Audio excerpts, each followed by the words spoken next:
സുഹൃത്തുക്കളെ നമസ്കാരം. ഞാനിപ്പോൾ ഉള്ളത് കോഴിക്കോട് ബേപ്പൂര് വായനശാല എന്ന് പറയും. അതിൻ്റെ മുന്നിലാണ്, ബേപ്പൂര് വായനശാലേൻ്റെ മുന്നിൽ. പിന്നെ അതൊരു സാംസ്കാരിക നിലയം കൂടിയാണ്, സാംസ്കാരിക നിലയം. അപ്പോൾ അതിൻ്റെ ഒരു അവസ്ഥ ഞാൻ നിങ്ങൾക്ക് ഇപ്പോൾ കാണിച്ചു തരാം. പിന്നെ എൻ്റെ താടിയും മുടിയൊന്നും നിങ്ങൾ ഇപ്പോൾ ശ്രദ്ധിക്കരുത്. ഞാനൊരു ഫ്രീക്കനല്ല, അതുകൊണ്ടാണ്, അതിനോട് താല്പര്യമില്ല. ഞാൻ ജോലി കഴിഞ്ഞ് പോകുമ്പോഴൊക്കെയാണ് വീഡിയോ എടുക്കുക, അതാണ് കേട്ടോ. ഇപ്പം ഞാൻ ജോലി കഴിഞ്ഞ് പോവേനി 2-3 ദിവസം നല്ല മഴയിനി, ഇപ്പോൾ കഫക്കെട്ടൊക്കെ ഉണ്ട്, അപ്പോൾ ഒച്ചയ്ക്കൊക്കെ കുറച്ച് പ്രശ്നം ഉണ്ടാവും. അപ്പം ഞാൻ പറയുന്ന കാര്യങ്ങൾ നിങ്ങളൊന്ന് ശ്രദ്ധിക്കുക.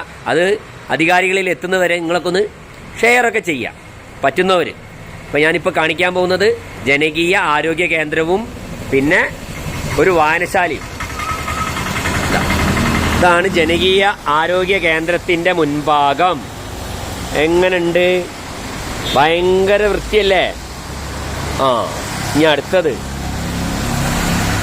ഇത് സഖാവ് EK നായനാർ ഒക്കെ വന്ന് തറക്കല്ലിട്ട് പോയതാണ്. TK ഹംസ.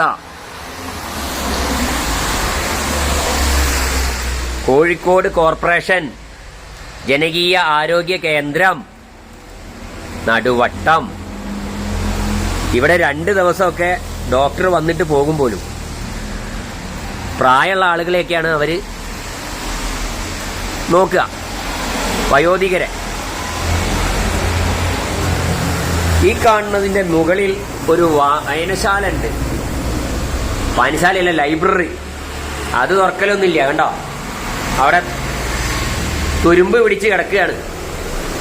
ഇതുള്ളത് 47-ാം വാർഡ്, കോഴിക്കോട് ബേപ്പൂര് 47-ാം വാർഡിൽ ഗിരിജ ടീച്ചർ എന്ന് പറഞ്ഞ ആളെ അണ്ടറിലാണ്. അപ്പോൾ ടീച്ചറെ നിങ്ങളിതൊന്ന് ക്ലിയർ ചെയ്യണം കേട്ടോ. പിന്നെ ഇതിൻ്റെ മുൻഭാഗമൊക്കെ ഒന്ന് അടിച്ചാരി വൃത്തിയാക്കണം. ഈ പൊട്ടിപ്പൊളിഞ്ഞ സ്ഥലമൊക്കെ ഒന്ന് വൃത്തിയാക്കണം. മേലെ കുറേ മാറാലൊക്കെ പിടിച്ച് കിടക്കുന്നുണ്ട്, അതൊക്കെ ഒന്ന് വൃത്തിയാക്കണം. ഉണ്ടോ? മാറാല